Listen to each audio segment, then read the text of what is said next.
Hey, what's going on, everybody? It's episode number 294 of the Audible Farm Podcast, and this episode is brought to you by the Fort Dodge Fine Arts Association. The Fort Dodge Fine Arts Association is all about supporting and connecting local artists, musicians, and creators right here in north central Iowa. Head over to fdfineartsassociation.org to find their community calendar packed with upcoming concerts, art shows, theater events, and more. While you're there, check out their podcast, FDT. It's available wherever you listen to podcasts. That's the Fort Dodge Fine Arts Association, celebrating creativity and community in the Fort Dodge area. This week I'm sitting down with Anita Johnson, and Anita is someone that, I swear she just showed up, and then I was just I didn't know she played drums, and then she just played the drums. And I don't know how she started playing drums. I don't know when she started playing drums. I know that she plays music, and that's about it. So I brought her on the podcast to talk about it. We've talked about having her on the podcast for a while. It just takes time to make some of these things work out sometimes. So I'm really glad I brought her on the podcast. And I do have to say, she brought me some cookies. So if you're going to be a guest on the podcast, you better step your game up. No, I'm just kidding. Thank you, Anita, for the cookies. I'm going to eat every single one of these cookies tonight with a big glass of milk. And hopefully you guys enjoy this episode. It's episode number 294 with Anita Johnson. It's the Audible Farm Podcast with your host, Peter Stockdale.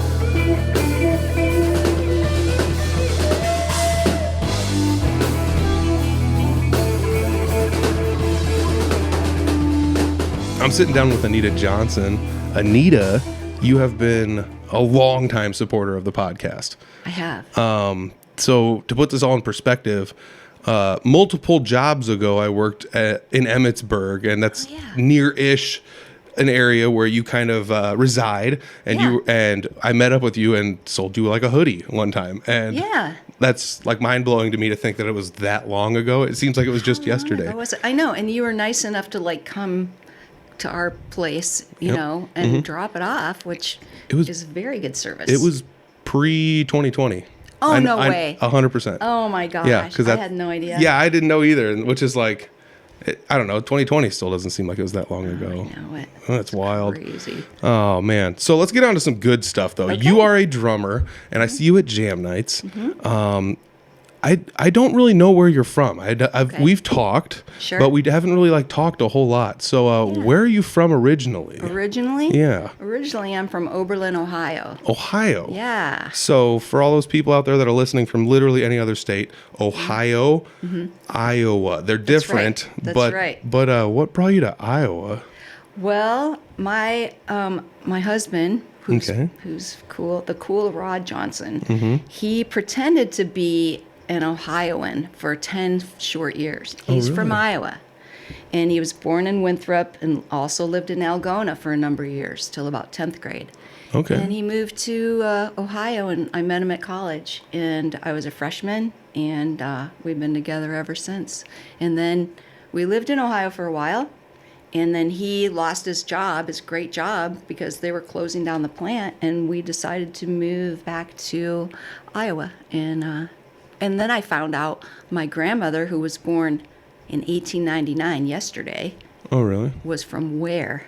Do you know where Ware is? It's Oh, yeah. It's 6 miles from our house. Well, that is insane. Isn't that crazy? So most families move west, young man. Yeah. Mine moved east. Half ended up in Peoria and the other half in Oberlin, Ohio. Yep. And then you went back home. Yeah, basically. Kind of, I feel at home, although I'm very cold, but yeah. It's not really much warmer in Ohio, though, is it? Oh, well, yeah. Down by 80.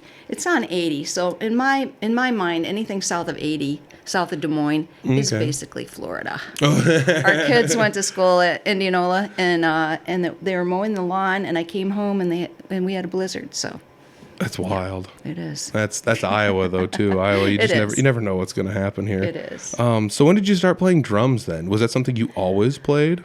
I did not. Okay. Did you start with something else? Yes. Okay, what did you start with first? I think I heard that somebody answered this before, another female. They threw all the women, all the young ladies on either the clarinet or the flute. Yeah, that sounds about right. So guess what I got? The clarinet. Clarinet, okay. So I played that from 4th through 12th grade, and I can read music, but not quickly.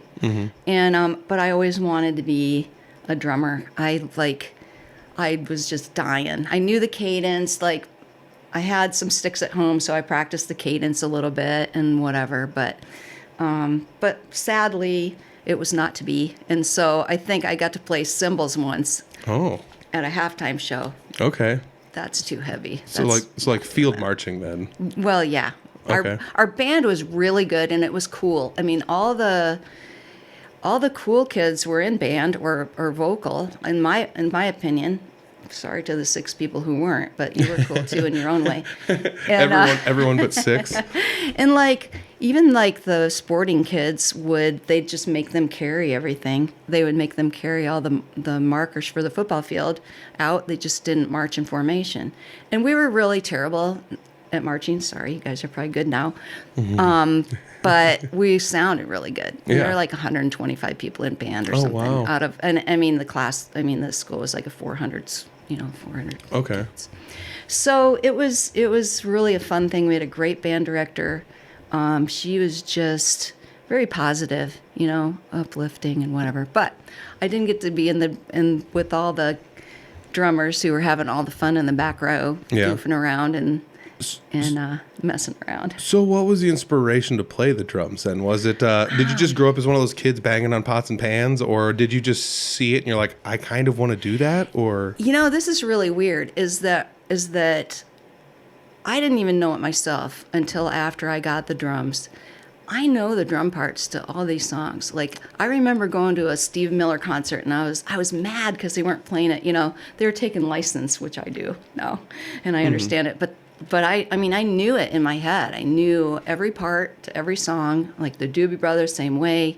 I'm revealing that I like 70s rock, but I didn't really know that I knew that. And so Rod, my husband, surprised me, and I'm trying to remember when it was. He bought a kit from Chris Carr, and it was a Tay or a Tie. I don't even know how to say it. And he had me away from the house. He had Scott come, and then he and my son set it up to surprise me in December of 16.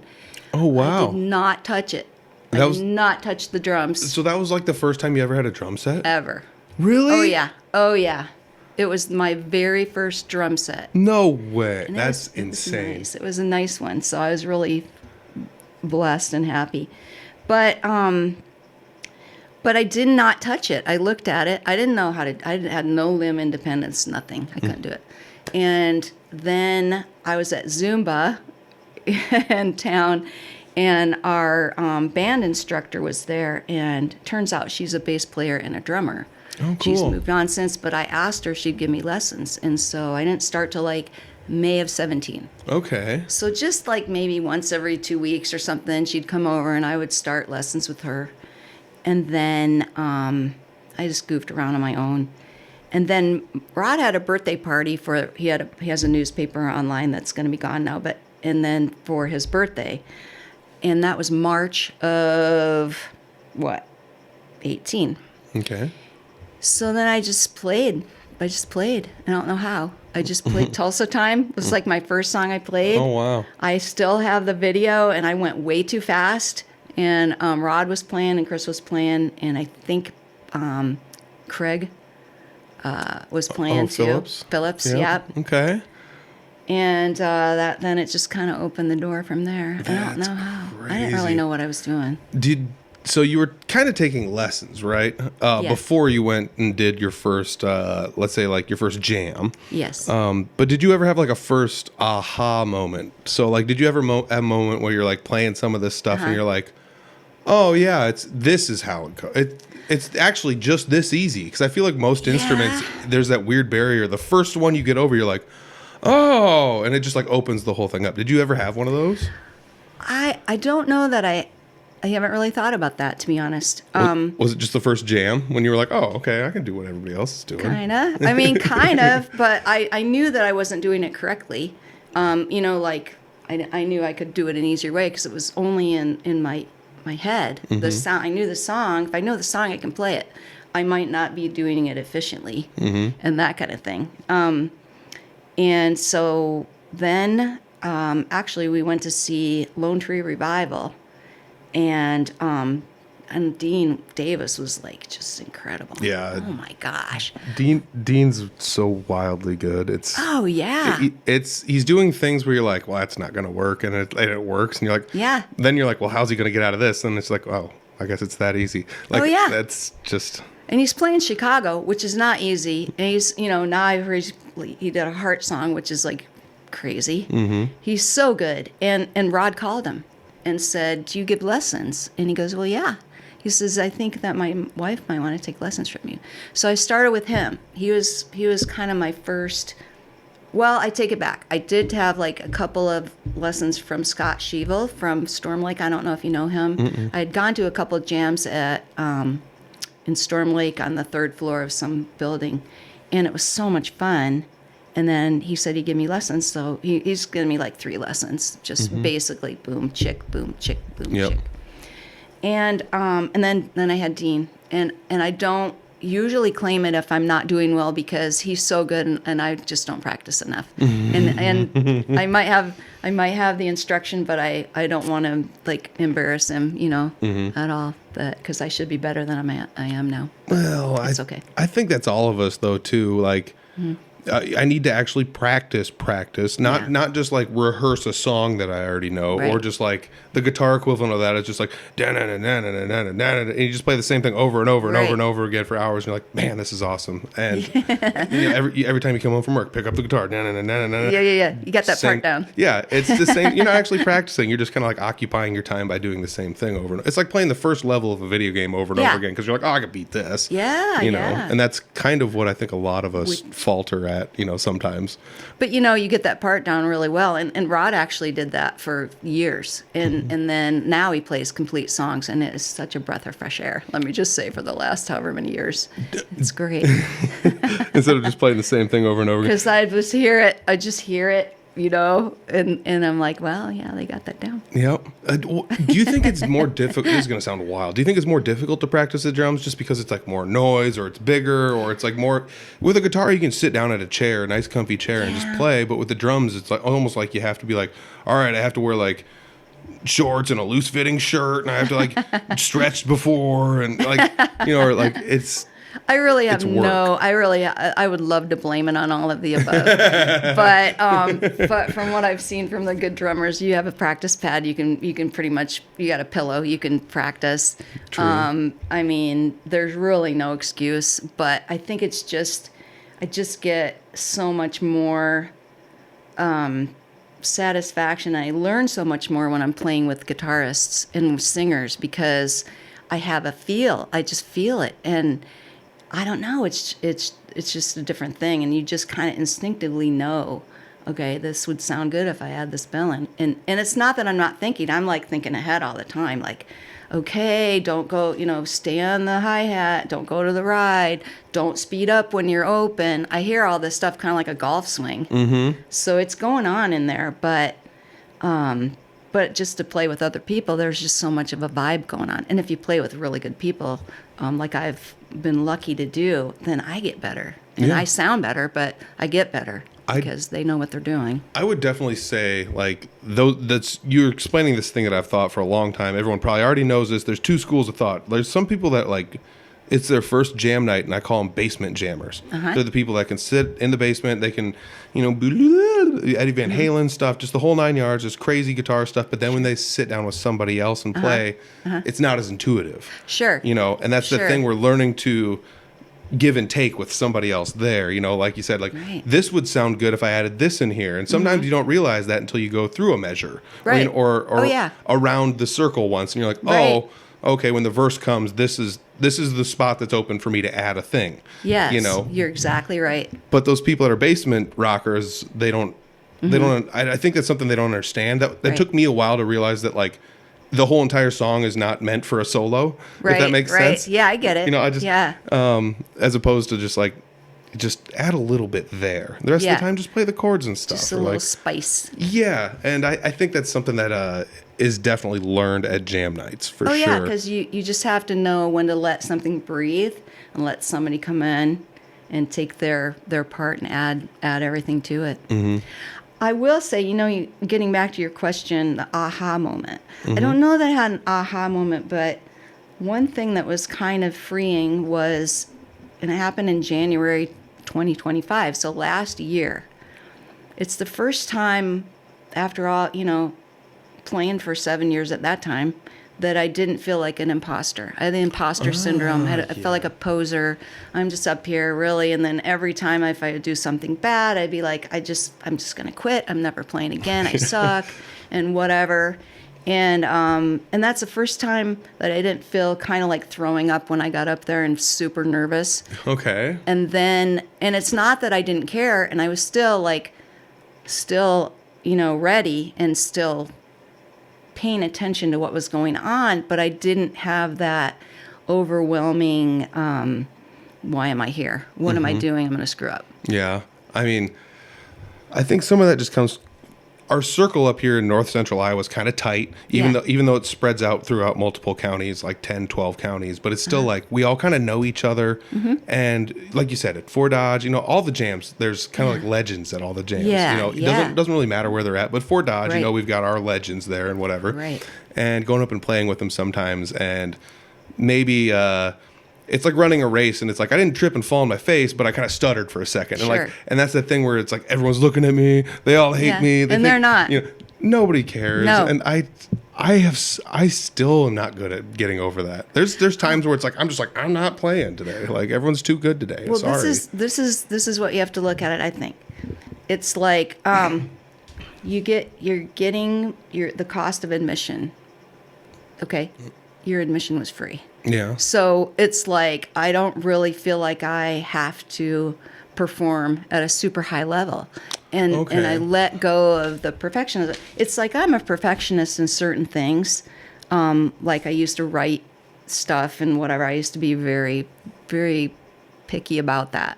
And for some reason, it's so odd with the drumming. I don't know if it's because I'm like, well, I don't have that many years left, to play. I mean, I could play till I'm 90 maybe, but I don't really have that many years left that I'm going to know the songs that y'all are playing. Like I don't. And so I don't have that pressure. And without pressure, I'm like free. And like if I mess up a song, oh well, it was a train wreck.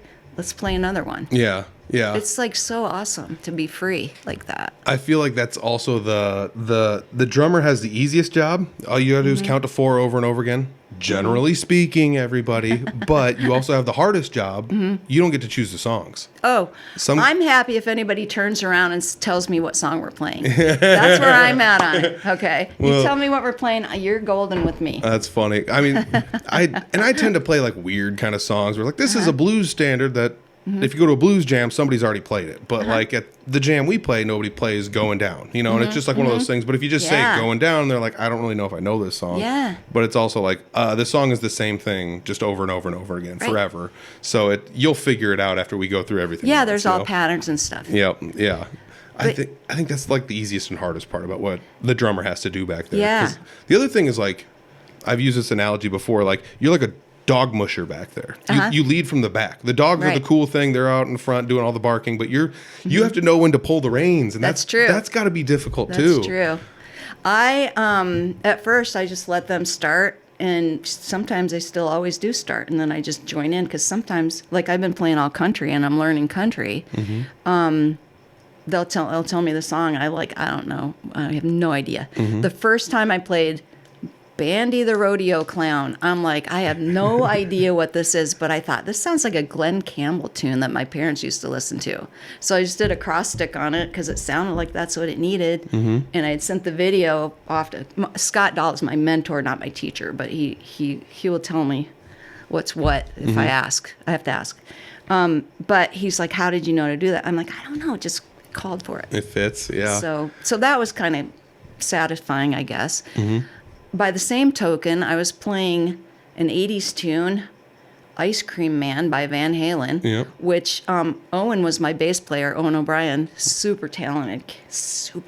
Yeah, wild. And neither one of us knew it. And I'm thinking, Van Halen, oh, that's got to be, whatever. I know like 2-3 songs. It's just No, 12. It's 12 apparently bar it was blues. It was like the Broadway Joe version of whoever was the leader at that time. Yeah. And we were completely off, but you know what? Oh, well. Yeah, We got through it. I mean, it starts out with like super easy, like I didn't it's know. almost like acoustic 12-bar blues, but then it finally goes into something like heavier. But Okay. yeah, that's like a really funny song when you sit down. You're like, Van Halen's got to be so difficult. Like, no, a guy with an acoustic could play this song. You know, it's also a very, very funny tongue-in-cheek song, I guess too. But yeah, I don't know. I've always been a big Van Halen fan. I don't Yeah. know. I like going to jam nights. You mentioned the Storm Lake jam night. Is that still a thing? I don't think so. And it's too bad because they've got so many talented people over there. There's a bass player that's just, she's a girl. She's just awesome. I forgot her name right now.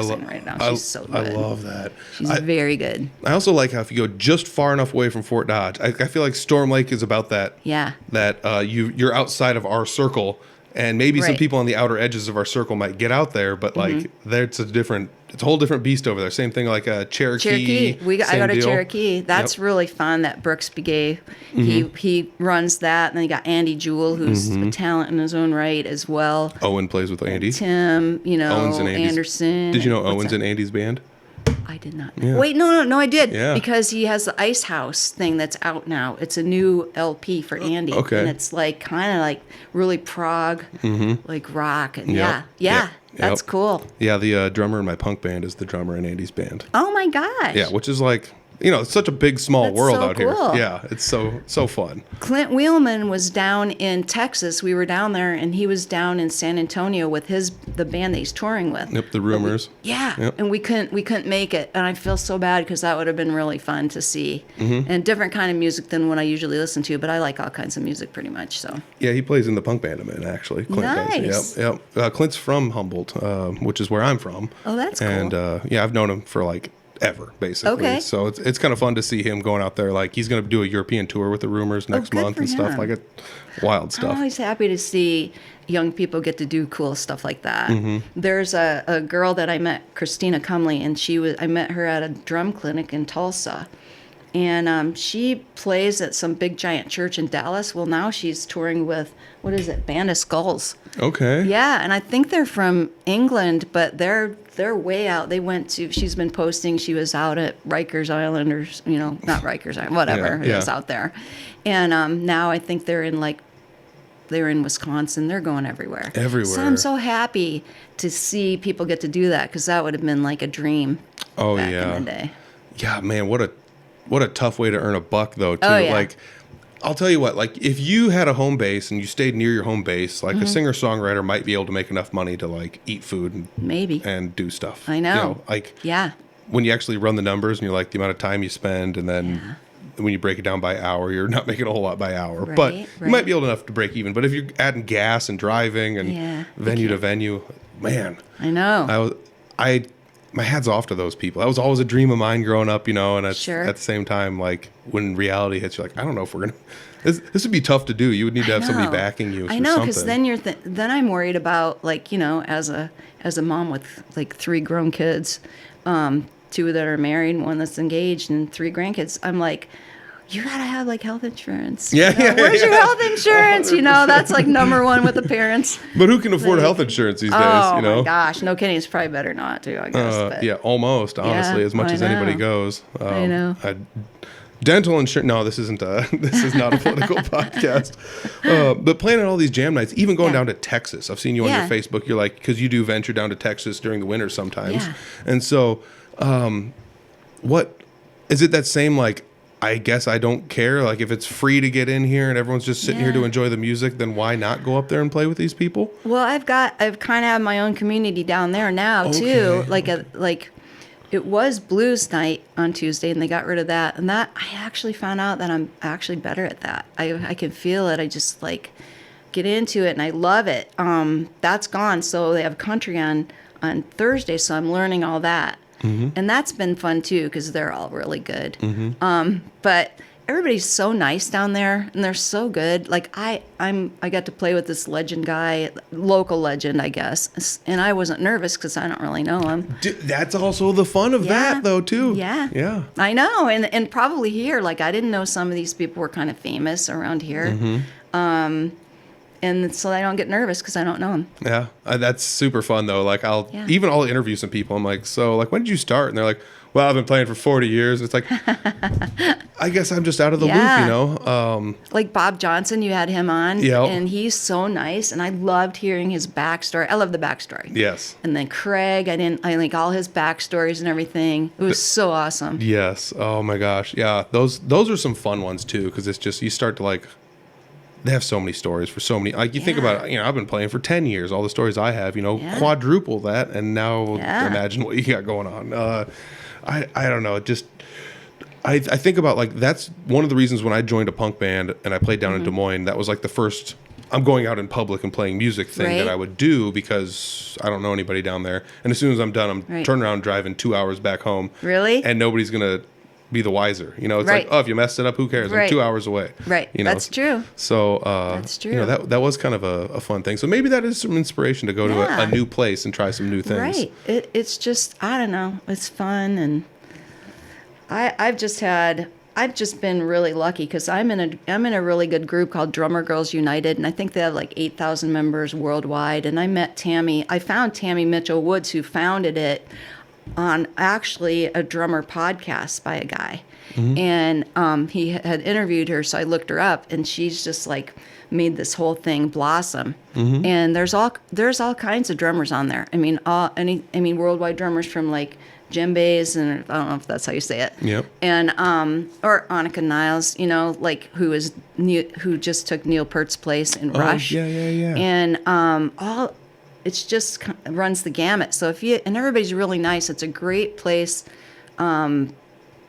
because you can ask a question and you don't feel dumb. Like, you know, how do you do this? Or, I mean, it can be anything. Like, how do I tighten my lugs on my snare? And nobody thinks that, you know, nobody like, you should have known that 5 years ago. You know, nobody's like that. That's a typical, like, any Facebook group. Anybody posts anything and they're like, ours isn't like that. What are you, stupid? Like, even I don't know. I would probably never post anything on a drum site that was mixed. I always think about that kind of stuff. Who's putting that negativity out there? Because there's been times where people will post stuff and I'm just like, and then you get about 3 words typed in there and you're like, it's not worth my time. Right. Like, I know. Like, I don't want. Yeah, I've learned my lesson. On a couple things. I mean, sometimes it's just like I don't even want to. I would want to get my opinion out there, but I don't care what anybody else thinks. So maybe they don't care what I think, and we'll just delete this and just flip to the next thing. Like, I don't know. Right. So, do you have any inklings to join band? Like, if like a band showed up and they're like, "Hey, we're gonna play band. We're gonna do 30 shows a year, probably." Is that something you would be interested in? I'm not sure because I was asked to sit in at a band thing, and then it just didn't work out. That would have been cool, but I don't know if Rod would like it. To be honest, he's got his thing, and I don't know if he could sit through all that. And I go to his stuff, you know, and he'd probably come into my stuff, and I just don't know if it'd be too time consuming. However, I did have one gig, and it was like Celebration of Life. It was before the pandemic, and it was great. And I was in it with, like, Neil Ruge was there singing. It was Al Schroff. It was Craig Phillips. It was Chuck Seelar and me. And I loved it. I would do occasional stuff like that. I would do that in a heartbeat. Yeah. I don't know that I'd want to do, 30. I've got other stuff I'm interested in. Yeah, 100%. And you know what? The real reason that I love jams, well, not the real reason, but probably the top 3 reasons. First of all, I love it, and I love meeting the people and learning new things, and I just have a great time. But easily a third reason is I don't have to bring my kit. Yeah. I've set it up a total of, I shouldn't tell my instructors this once. I don't even know if I could. I just breeze in, I play your kit, Clint's got his drums all like this. Yep. I don't care. Yep. Somebody else has got their snare tilted away from them. Mm-hmm. Somebody else has got their toms like so far apart, but I have long arms, so it's okay. Mm-hmm. And I won't even move your stuff because I'm so happy that I don't have to drag my drum kit out, that I'll just leave yours and I won't even adjust anything. Yeah. It's great. I think that's also one of those things with drummer, like you set your stuff up so specifically. Like a guitarist, the only thing is like, I turned my knobs this. Now, it's not really like anything super physical. Right. And most of the time you can kind of forgive guitar EQ. Who cares? But you're not like, I like my strings this far apart, Yeah. you know, like there's none of that. Or my guitar's this long or that long. I like copper coated, strings or something. That even if that just wouldn't matter one way, you know, like so Yeah. it's so weird that like I could just pick up anyone else's guitar. It's basically like riding a bike. Maybe it's like an inch different. Maybe it's slightly different radius on the I know fretboard. the hand fret is a different size because Rod likes a smaller like neck. It's easier for him. I prefer like a wide, thinner neck, but I've had like goofy ones over the years that are like way more tapered, and I don't like ones with big backs on them, like the C-shaped ones. Sure. They're like, it's like Like grabbing the old a baseball. Ovations back in the day. Yeah, it's like grabbing onto a baseball bat. It's like grabbing onto this and trying to play guitar. Yeah, It's just yeah. like it doesn't work, you know. Right. I don't know. Exactly. But the benefit of you being a drummer is like you just show up with your sticks and you're like, I'm used to hitting stuff with these, Yeah. so that'll work, you know. That's I guess. Have you ever been up to a drum set where you're like, oh, the ride is like right here? Oh, they have had some things switch. Yeah, they'll move the ride like here, and then sometimes I miss it. Like I'm going to crash, and like I hit the ride, and it doesn't. And like oh, yeah, remember that's in the wrong place. That'd be the weirdest. That'd be like someone be like, well, the G chord's over here now. Everything else is the same, but the G is different for some reason. Like that wouldn't. And the only other mishap I've had is like they had a double bass. And it was so loose that every time I hit, I don't know what I was doing wrong, kept coming back and hit me in the shin. And like I was whining about it. We were down at like Eagle Grove at something a million years ago. And like 7. And you just got to suck it up. You know, I think that's what somebody said to me. And I'm like, well, I'll just call it war wounds. You know, I'll just be proud of my war wounds. But really, is it necessary to have like that come back and hit you in the shin like that? I don't know. There's something's got to be going on there because I'm not a drummer, so I don't know. Must have been loose. Drummers call in. It has to be loose. Something's getting hit somewhere, or it's too tight and it's moving. I don't know. I cannot fix it for you. So yeah. I'm like, sorry, you're on your own. It's hilarious. And I'll just deal with it. Have you ever played any shows with Rod? Because your husband Rod does play singer-songwriter shows Not sometimes. shows, but he has been nice enough if we're at a jam and nobody's playing anything, he'll get up and play a song for me. For example, okay, there's a really nice guy down in Texas named Stuart, and he plays bass and he plays regular guitar too. And I asked him, because nobody will ever play what I want. Will you learn Ricky Don't Lose That Number? Apparently, it's not a 3 key. It's not a 3 like whatever you call it. Like a 3-chord song type. It's not deal? a 3-chord song Yeah. like at a jam. It's 16. Yeah. And he went home and learned it. Well, the other guy that was supposed to come and play lead didn't show. Apparently want to do it. So Rod knew it, so he just got up with acoustic and played that part. And so he will help me out if I'm sad about like not getting to play anything cool that I want to play. And then like so that's about it. Have you? It's a wild card question here, just out of left field. Sure. Do you sing? I don't yet, but if I did, it would be the key of E, and it'd be low. Did you ever sing growing up? No. Okay. I wish I could. My kids are like, "Don't sing, Mom." Do you have any inkling to sing? Have you done like karaoke or anything like that? No. Oh no, God no. You have to know how to do the mic. Rod told me it's all about where your position is up to the mic and all that. I haven't tried it yet. It might be something that I'm going to look into and try at home and see what happens. Rod was not a natural singer, and you can develop it if you practice every day. Yeah. And you want to. Yeah. So, I can carry a tune, but you don't want to hear it. Well, I mean, that's probably subjective. And they always want the drummer to sing. Okay, you're already moving all 4 of your limbs, and now they want you to sing. I was singing along like off mic with a song the other day, but then when they got to a certain part, I'm like, I'm not even singing that. Yeah. Well, I was just thinking, like, let's just throw it out there. Like at jam night, sometimes you'll just see like somebody's up there singing. It's like, well, I'm just gonna bust up here and sing along with them. Oh, you know? sure. Have you ever thought about doing something like that with Rod? I have not. Just like he's up there doing a singer-songwriter thing and just nab the mic from him and start singing. Actually, we were thinking about doing a duet on one song, and then it was the same song that Clint and his wife do, and it was kind of a funny one. It's kind of off color. Is that the In Spite of Ourselves one? Yeah. Because we had seen John Prine. Yeah. We had seen John Prine and Iris DeMent down at Hoyt Sherman a long time ago, and it was so cute. And but that's theirs now, so I don't. It's good. I don't need it. It's they do a great job at it, and it's fun to listen to them. You could do it different. I don't know. There's a million songs we could pick, probably. True. Yeah.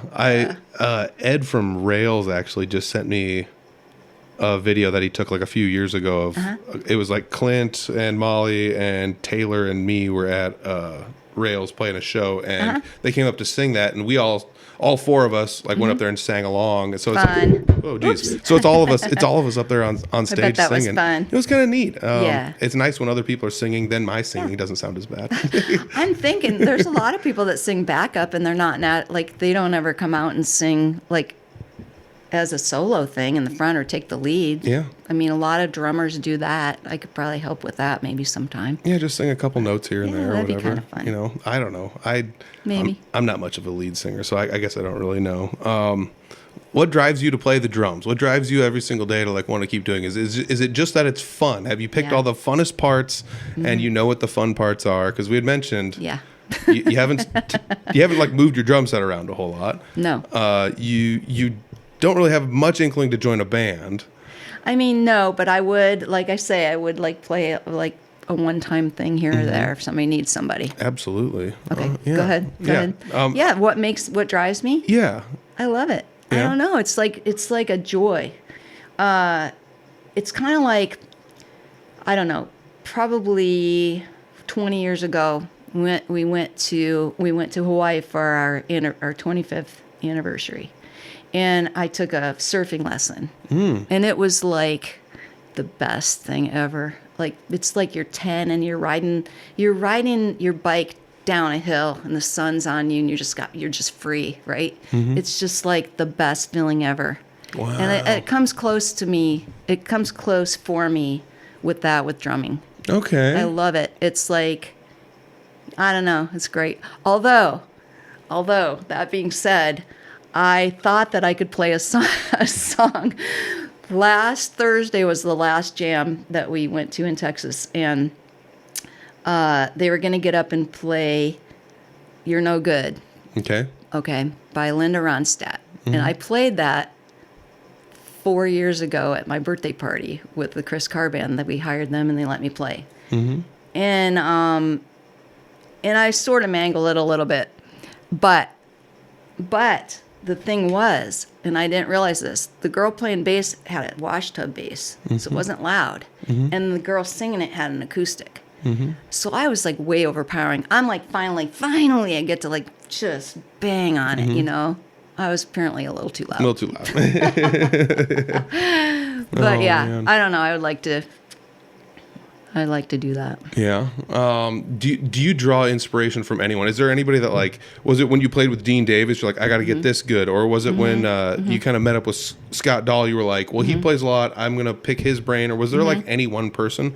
Or can you like lean back into history and be like, I think I realize now that, I'm just throwing this out there. Like now that you're a drummer, do you ever look back and be like, the Doobie Brothers drummer was the best drummer or was there any of those where you're like, this is the band that actually started it all and I didn't know it? I have so much music and so many people I admire, but I can tell you that my favorite drummer is Keith Carlock for Steely Dan. Ooh, yeah, that's some good stuff. Oh man, and so many people played on that Asia album for Steely Dan, including Steve Gadd and a whole bunch of people. I got to see Steve Gadd play with not only James Taylor, but he was with 5 years ago. He was with Eric Clapton, and I'm trying to think. Sonny Emery was sitting, so it was 2 drums. That's my dream. 2 drums, like you play and I'll play next to you. I would love that. That would be fun. And I just met a guy that wants to do that down in Texas, so maybe we'll get that going. But I would say, Keith Carlock is my favorite, who also happens to be the godmother of drumming. Dorothea Jose Taylor's a favorite drummer, Keith Carlock. Okay. I mean, I like Ed Toth for the Doobie Brothers, which was my favorite. It is my favorite band still after all this time. Probably because it was my very first concert. I was like 13, I think, and my sister was all of 22, and she took my brother, who was 14, and me to Blossom Music Center outside of Cleveland, and that was the first concert I ever went to. And they were just fantastic. And then we saw them again I think in 78 maybe, Heart opened, 76 or 78, Heart opened for them. And her voice just went right through. And we just saw him again. And she still has a great voice. Some session musicians now with them, but all the drum parts in that, I didn't even know their drummer, but Dean just played that he got asked to play up at the, what do you call it? The Roof Garden. I think they were having something and somebody needed him to play, I don't know, it was Barracuda or something like that. Oh man. I don't think I could ever play that, but I love watching people do it. Yeah. I love it. And so, yeah. Is there like a certain piece where you're like, I don't know if I could do this, but you kind of really secretly want to work really hard to do it? Oh, sure. A lot of stuff. Let me qualify that with Yeah, another thing. yeah. So, like, Go ahead. when I first started playing guitar, and I got over that first hurdle, it was like, I can do anything. Right. And then you start to, like, realize the boxes, like, this is music theory, and it kind of fits in this box, and country is usually this, and blues is usually that, and metal's usually... So you start to, like, compartmentalize things, and you're like, I can't really break these rules, because this is what usually sounds best. But before that, there's this weird point in time where you're like, oh, I can do anything. Did you have one of those moments where you're like, oh heck, I could play Rush songs. Oh yeah. And then you find out that you're sadly mistaken. And then and the thing is, the boxes, I don't know the boxes. So I would probably be doing stuff. I'm doing stuff in country I should not be doing probably. Okay. They've told me, like the guy that's kind of playing his kit, don't go to the right while they're singing, They stay on the hi-hat. Dude, those are things like I don't know, Yeah. And I have a drum kit and I don't play drums. I just I have, but it was one of those things where like when I got over the hump of figuring out how to do the simple walk, and then you're like, I'm gonna try and play The Who. Oh yeah, and then you're like, I can't play this. Like when you start really listening to it, you're like, I know. Okay. Easy killer. You're gonna get roasted. No, I'm just kidding. But yeah, that was one where I was like, oh, I can do anything, and then I quickly realized, no. Oh yeah. No, you can't. This is way more difficult than you think it is. There's one Led Zeppelin song. Okay, the same guy learned The Ocean for me, and it wasn't a complete train wreck. It was a partial train wreck, but we got it back on track. Okay, but somebody that's willing to do that, and then I couldn't figure out. Apparently, I was supposed to hit, a double kick. I was using the tom and snare, but then Dean showed me the correct way to do it. So now I think that we'd be better at it if we did it again. Okay. But yeah, I don't think I could play any other of their songs, but The Ocean I can probably do. Are there any like techniques drummers use? Because drummers, I think, are like the wildest. People just invent techniques, and they're like, this is just how I do it because it's the only way I knew how to do it. And then you've watched them doing it, like the heel toe kick drum. Have you ever like seen people doing that where they do the heel first and then the toe? Yeah, our eldest son, he can do all that stuff, and he likes the old metal stuff, and he can do all that. And that's wild to me. Like, it's almost like a galloping beat with just your one foot on the bass. Yeah, like, they don't even need a kick drum or the double bass thing. No, they can just do it. It's just incredible. I don't know that I'm gonna have any call to do metal, so I'm like, oh, I can just let that go. Okay, it's so freeing. I don't have to do it. Yeah.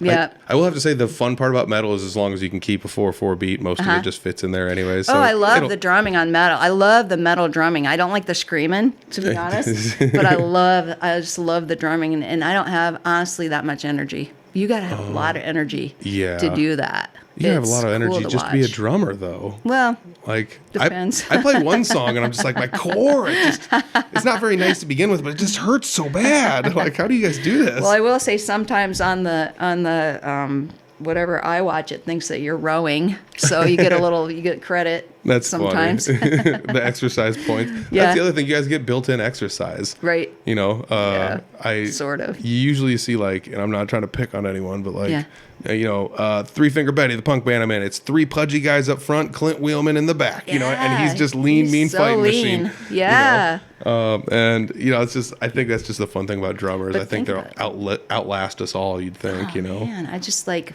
I don't know. It's fun, and the thing that I love is that I always learn something from each drummer. I'm a visual learner more than I am like notes. So if I see somebody do something like that was really cool the way they did that, I want to see how they do it. So I want to get at a concert. I want to get close so I can watch how it's done. I mean, I'll stand up at Green Hall down there and, just be there so I can see how it's done. Rod's the same way with his guitar. He wants to watch the guitarist. Yeah. So. I mean, that used to be what it was. Your only option was to hear it on the radio or buy the record. But if you were lucky enough to see a video of it, like that unlocked it for you. You know? Yeah.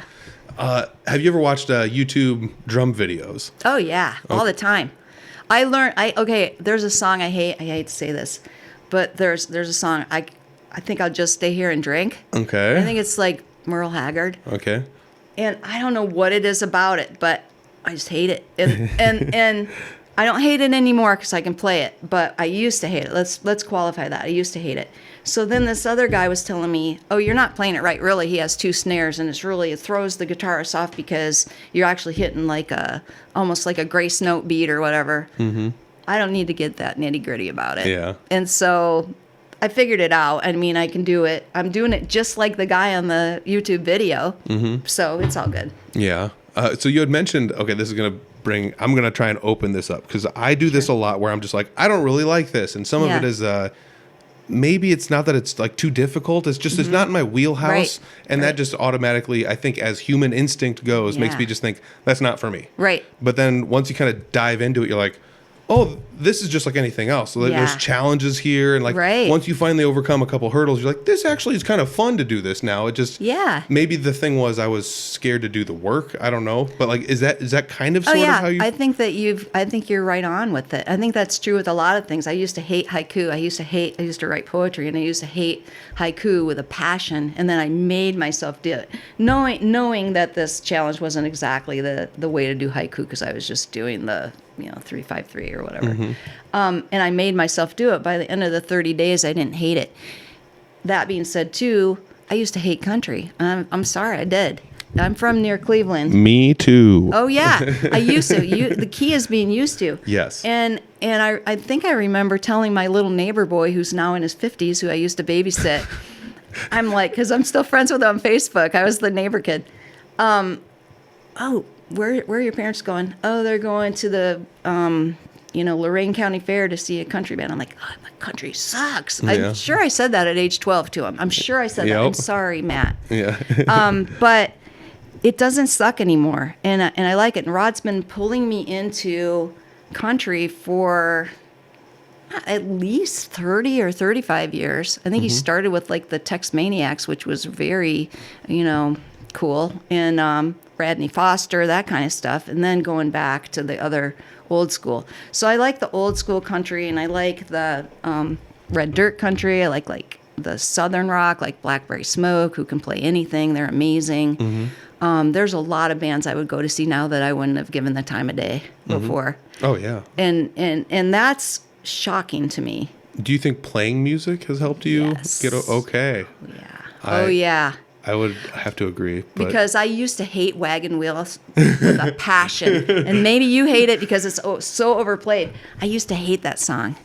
And now I played it and I don't hate it anymore. You got to be ready for this one. I had never in my life heard Wagon Wheel until I played it at a jam night. Oh, you're kidding. Never once. Lucky you. Ever. And it was funny because we started playing it because somebody said they want us to play Wagon Wheel. And I was like, okay. And they're like, no, we hate it. And I'm like, I don't get it. So like, and then we played it and it's like, well, this song's just, 1-5 minor 6-4. It's just basic thing over and over again. Like, I don't know why everyone would hate this, but then they try to make you like it by saying, well, you just have to listen to old Cro-Medician's version. Okay. All right. But I don't hate it anymore because I played it. I just played it for the first time recently. Mm-hmm. It wasn't so bad. It's not bad at all. Nah. I think that's again like going to a jam night. Nobody knows you and you're like, I guess I don't know why I'm supposed to be scared of this person or not like this. It's the same thing with a song. You're like, I don't know why I'm supposed to not like this. But yeah, I feel like that way with playing music when you're just realize like, oh, I was practicing like a skill set and I got really good at it, but now this is like something it's basically the same, but it's different. It's like I can grill food all day long, but if somebody's like bake me a cake, it's like, it's the same, but it's different. No, and I get it because like I can't cook at all. I had full disclosure before we got married, and like I never pretended I could. Still can't, but I can bake. Okay. I can make you a Bane water cheesecake in a bath, and I mean I can do that, but I can't cook. I hate it. Wow, that's funny because I can cook but not bake. Then you need to marry somebody that can bake but not cook, and you'll be a good symbiotic relationship Yin there. and yang, baby. There you go. And I think that's, maybe that's the analogy we need to use for these types of music because Exactly. I was going to ask you your favorite genre. I think we already decided 70s rock, right? It is, but I'm not that good at it. I thought that was going to be what I played, and I'm really not that good at it. Okay. I wish I was, but anyway, I'm better at the blues. Dumb question. Do you think there's like genres have like talent tiers? Yeah. Like metal, you have to be like, as a drummer, you have to be like way up here, right? And sometimes, and even in punk, it's the same deal. You have the people are playing fast, they're leaning forward and running downhill while they're playing the drums, But exactly. But that does not always equate to like playing a lot of notes on the guitar doesn't necessarily mean you're quote unquote good, in theory. So do you think there's like specific talent levels where like blues you can kind of get away with just being 1, 2, 3, 4, and country's kind of the same way, but there's different styles where I guess I don't know. Is it that way with drums? It's really interesting because I thought, oh, this is so boring, boom, chick, boom, chick, boom, chick. But within that country, there's so much going on, and you can add a lot. In fact, I was like doing something on the hi-hat, and some other drummer was like, oh, you're getting fancy over there on the get fancy. And I'm like, all I was doing was going ta ta ta ta ta, like nothing. Yeah. And I don't know if I was supposed to or not, but I did it because I felt like it needed it. And but I think you're right. I think that there's usually these country drummers that'll start playing. You think that, oh, I could do that. And then they let loose with something. And you're like, oh my gosh, there's no way I could even carry his sticks. Yep. It's like incredible. They're like so talented. It's amazing. It's like a racehorse in the barn. You're just like, let's feed him an apple. It's not really that impressive. And then you like let him loose and you're like, holy crap, this is insane. Exactly. So I think there are different levels too. And I think that you gravitate towards what you feel. Like what you feel, don't you think? I would, and that might explain like the people listen to different music in different phases of their life. When I was younger, it was punk and metal because I was like angry all the time, and then it's like, whatever. I start learning guitar, then it's almost all instrumental stuff, and then it's like, well, let's go down the blues alley and kind of. I could see that, depending on what's going on in your life or how you feel about a certain thing. Oh yeah, and music is just like it just transports you to wherever you were at the time. I think you were talking to somebody that was your age, and you were like, "Oh my God, that just takes me back to like junior high, and we used to listen to all that, stuff." And that's true. That's true for us too. Yeah. I mean, I think maybe like you were talking about how like you likened surfing to playing the drums. You said it was kind of the same-ish feeling. Do you think that's that? Teleportation thing that you're talking about. So like probably when I play music, I might as well just like look like this, because like that's all the thought that's actually going on in my brain. It's like everything just blanks and disappears. I'm not even in my brain thinking like play these notes. They just come out, and that's just what happens. That's very cool. Do you feel like that's like the same thing? It just puts you in the same headspace where you're kind of like, when I'm surfing, this is what's important. It's just the now. Yep. You're right in the now. I think that might be part of it too. Like the only thing that's important right now is right now. Yeah. And it's kind of neat because you're not thinking about what went on earlier, what you have to do later. And it's just like, I think that's probably why it's so freeing. Yeah. And I think that's why people that go to listen to music need that. They just need that entertainment to escape. It's the same with a play or anything, Yeah, the suspension of disbelief or whatever it is. Man, you said something, like living in the now. Like as the drummer, you dictate the time to the band and the audience in some capacity. You are the now, kind of. You are the thing that says like snare. Oh, I'm now, gonna get a shirt with that on now. it. I'm the now. I am the now. I do really like that. How about if somebody's listening for the first time? You've played for about not even 10 years, honestly. Not even, no. Advice to a beginner. Like what's something like if there's a gal listening to this, a little boy listening to this, a 30, 40, 50-year-old person listening to this. Yeah. And they're like, I kind of want to try this. I didn't start till I was in my late 50s, so you can start at any time. If you want to play and you want to try it, just do it. Just do it. Because, everybody says I was just saying this to my sister. I was emailing her. And I said, there's an old saying that it says, "Oh, I should become this," or I should become a drummer, but it'll take me 10 years. Well, in 10 years, that time is going to have passed anyway, and now you're not even close. Now you're not even a drummer at all. Wow. And you could have started, so just do it. Yeah. It doesn't matter. It's not a race. There's no time frame where you have to be so good at a certain point. Yeah. Like you can only drum from 20 to 50 and then you're done. Like there's none of that. Yeah. I like that. And another thing I read was that, and I've seen it on videos, is that music, when people are in nursing homes or whatever, they always connect with music. And so even if somebody has Alzheimer's or, early dementia or something like that, my mom had that, it's like, if you start singing a song with them, it just takes them right back and they remember all the words and it's like gives them joy and it's like cool. So, but I guess my main point was it creates these pathways in your brain so that keeps your brain young. So drumming or guitar or whatever, you're not going to regret ever, I don't think, learning it. That explains why all the musicians at the Fort Dodge Jam Nights are just absolute children. Like, we're just young at heart forever. That's right. That's right. That's so hilarious. Yeah, I remember watching something online, and it was a jazz guy, something. I don't know who played piano. If somebody probably knows who it is, and they're like, "It's this guy. I can't believe you don't know him." But roast me in the comments.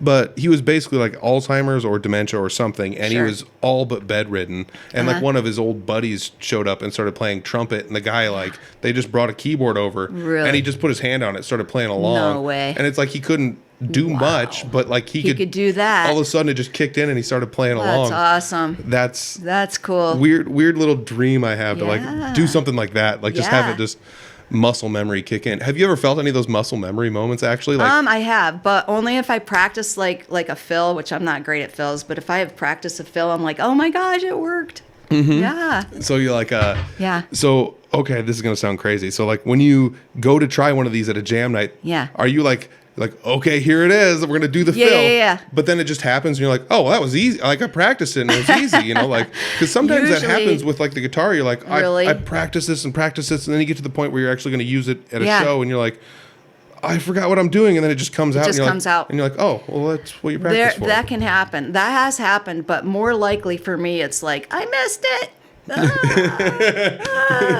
Maybe it comes around and maybe it'll come around again. And then I'll do it the next time. And then, so that's for me. Yeah. But then sometimes it does kick in. That's one of my favorite things about the jam nights is like, I think the musicians on stage are having more fun than the people in the crowd. Oh, yeah.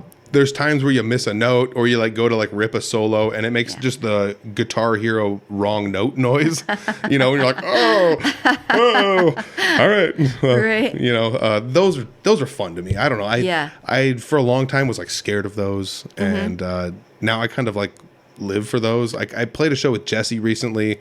We did one song and I do backup vocals or like sing, counterparts to what he's singing sometimes, Okay. So there's this part where he sings something and then I sing something. And when I was going to sing my part, my voice just was like, like into the microphone. I was like, oh, geez. And, it's not that funny. You got to nail your parts. But at the same time, it's like, oh, gosh. I know. I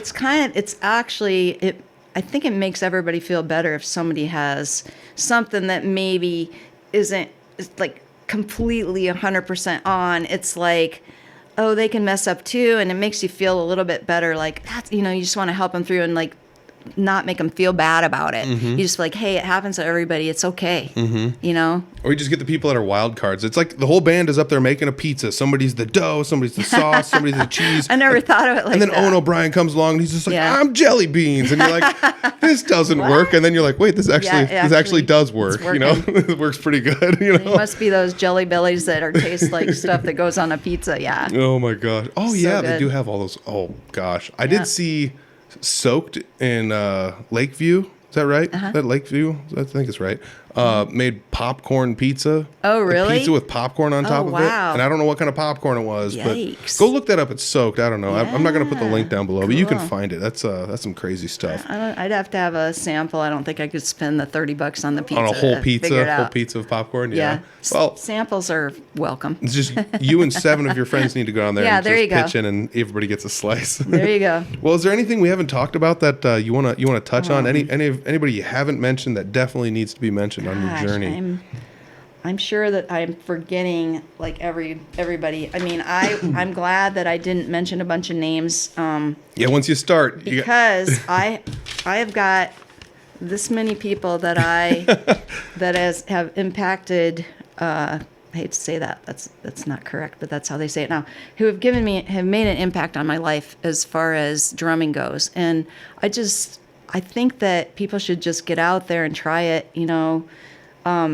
Everybody in the Fort Dodge, everywhere that I've gone, everybody's been super welcoming. I haven't had any of that I've seen other people talk about. Maybe if I lived in LA, there'd be people like, you suck, get off the air, get off the stage. But I've never had that anywhere I've gone. There's been one crabby person, but they were probably crabby about something else. That's basically my interaction Yeah. too. Yeah. It depends on the pockets. So if you go into certain towns, Sure. this genre scene, sometimes they're kind of like, meh, meh. Oh, yeah. But it's usually like that. It's a pocket within a town. Okay. I used to think that this town, this specific town over here, people are like to be negative, but you find out it's kind of just a few people in here with a megaphone just making problems. The loud people, yeah. Yeah, and it's really not. Right. The only negative interaction I've ever had anywhere up here was just basically one drunk person. And, whatever. I mean, a drunk person in a bar. Oh, wow, go figure. But, it was just enough to ruin the evening for me. And just one of those, though, in 400 shows over 10 years or whatever. So But you remember it. I remember it, yeah. But at the same time, those are the things. Those are the hurdles you got to get over. Exactly. And there are not that many of those, really. I think that, one of the first few people that really welcomed me, Jeremy Ober, Ron Lee King. I'm playing with these people that are good. This is when I first started out. I think I played Ashton Dillon's, his kit at Farnham the very first time. And he's like, I've never heard anybody play it that well. They sound good. That was so nice of him to say that because I was very new. And, and it was his old kit. For anybody that goes up there now, the old kit was it was you almost couldn't hit the stuff on either side in the same seat. It was so crazy. Right. The floor tom was just on the floor. And there was water dripping on you from above. I remember that. Floor tom had no legs. It was just on the floor flat. You're right. It was wild. Right. But it was still, it was a kit and I didn't care because it was a real kit, And I was very happy to be able to play it. That's so fun. Yeah. Oh man.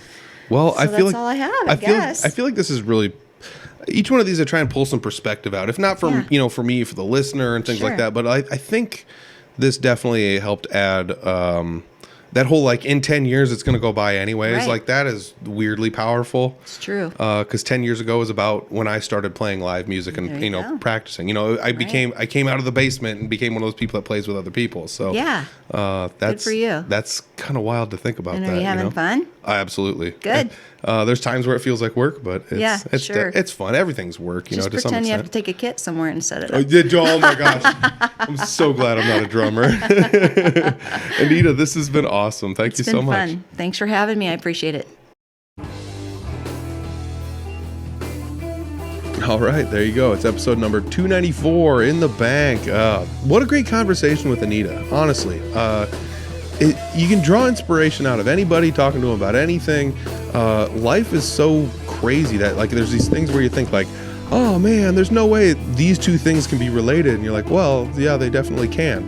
That whole 10 years thing she was talking about, if it's going to take you 10 years to get good, big deal. 10 years is going to go by anyways. Might as well do something, might as well have some fun. That's kind of like what I said on one of the last episodes. I'm not sure what else I would rather be doing. I'm not sure what else I would do if I had all this free time. If I went back 10 years and just took all the music time and just devoted it to something else, I don't know. I probably wouldn't be having as much fun. And that's kind of what Anita said was the key to all this. Just have fun. This is supposed to be fun. And that's what she's doing out there. She's having fun. And I had a fun time sitting down talking with her. She doesn't directly have any bands. Doesn't have piles of social media you can go follow. But you can see her at some jam nights. So go to your local jam nights and, enjoy yourselves. If you're a little nervous, go to a jam night a little bit further away and explore some of the options out there. She's not shy about going up and playing. It almost doesn't matter who she plays with.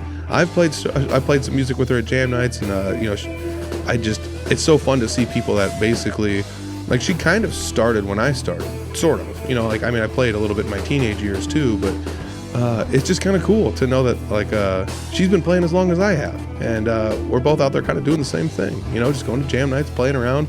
If somebody wants to hire us to play a show, maybe we'll play a show. I'm a little bit busier on that front than she is, but at the same time, it's supposed to be fun. And as long as you're having fun, I think you're doing it right. And I think this was a great episode. It was just really good, good breath of fresh air to sit down and talk with Anita.